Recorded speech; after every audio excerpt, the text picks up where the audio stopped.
I am a senior airman, Brennon Lege. I work at the 1st Combat Camera Squadron as a combat camera broadcaster. So, growing up, I always took time to really listen to music and watch music videos on TV. I think I was introduced to the concept of producing music through research on the internet. I think just through wanting to find out more about musical composition past the typical band class, clarinet, piano. I wanted to know more about popular music and how that kind of music was created.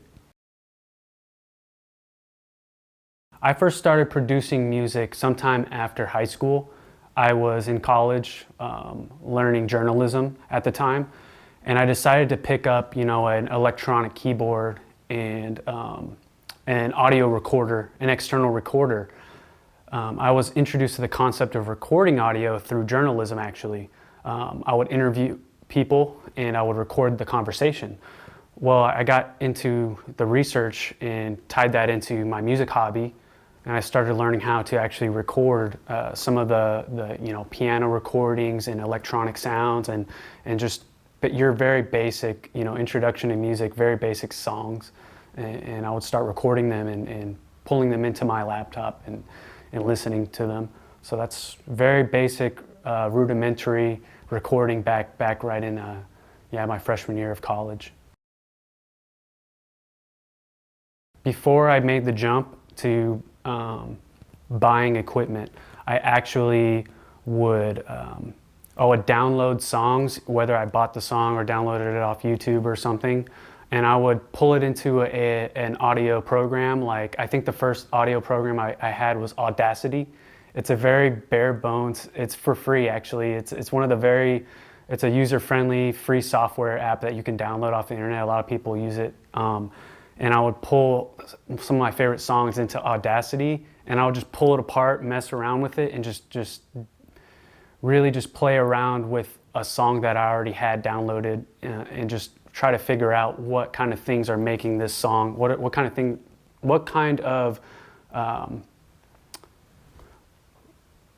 so I would pull songs that I already had downloaded, and I would pull them apart in Audacity, and I would try to figure out what kind of elements are building up this song. And that's kind of how the first step I took into production, is pulling apart popular songs that I already liked. The first thing I remember buying, I think the first thing I truly bought were speakers. I bought these big Yamaha, professional recording speakers, because I wanted to play back music that I already had, like some of my favorite songs. I wanted to play them loud, and I wanted to play them in high fidelity, so I bought these huge Yamaha speakers. The first equipment that I used and I bought to play, I remember buying an ASR 10. It's a very old keyboard that a lot of professional musicians use because it's versatile. It's one of the first electronic keyboards that lets you plug in, and you had to use floppy disks to download instruments into it. So I have a whole stash of floppy disks that have different brass instruments, piano, all sorts of instrumentation on it. And I think that was the first thing I really bought. Yeah, so my current kit. So I did a lot of research on how can I be in a position to record and create tracks on the go in a very versatile and mobile kit that I did research and found out about were MIDI keyboards. Right now I use an Akai is the brand, an Akai MPK. It is a MIDI, M-I-D-I, a MIDI board, a MIDI keyboard. And so using that piece of equipment, all I have to do is plug a USB into my computer, and then next thing you know, I'm able to use that as kind of a keyboard. On my computer, I have downloaded software. Right now, I use Ableton Live Studios. It's just software that helps you organize your tracks and put sound instruments and virtual instruments together in tracks, and lets you track everything, and audio if I decide to record audio as well.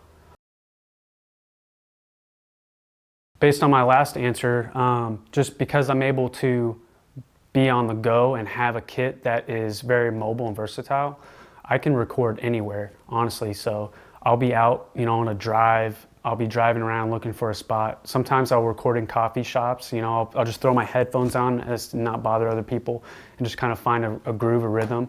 I can record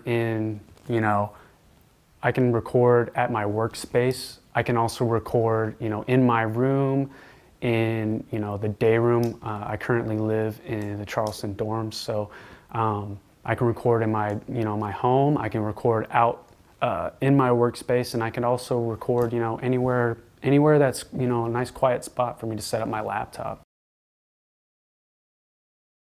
I think growing up, some of my biggest inspirations came from bands like Red Hot Chili Peppers, the Beatles, just like big, well-known bands.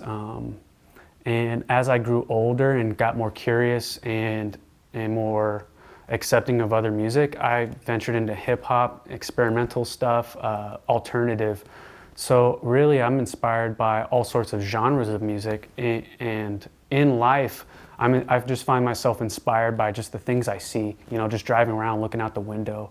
I'll see something in nature. I'll see birds. I'll see trees. I'll just be inspired by the weather, just my mood for the day, and how everything kind of is coming together for me. I think it's important to let yourself be inspired by what's going on in your life, because that's going to give you the best music as far as your mood and how you're feeling. I mainly base my music in pop rock or just alternative rock and just alternative music. But every now and then I'll decide to get a little experimental, get outside of my comfort zone. I'll go into genres like hip hop. I know trap is a big thing right now. I think it drives me to make better music when I do decide to return to alternative, to rock, to folk. It's important that I get out there and experiment and just try my luck at things like hip hop and trap.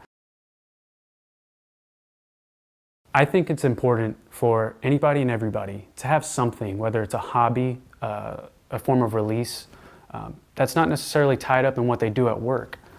So because of my passion for music, that gives me a chance to express myself as an individual, and it also gives me something outside of work to really look forward to and put together, and it brings me a sense of fulfillment, and it brings me a sense of joy.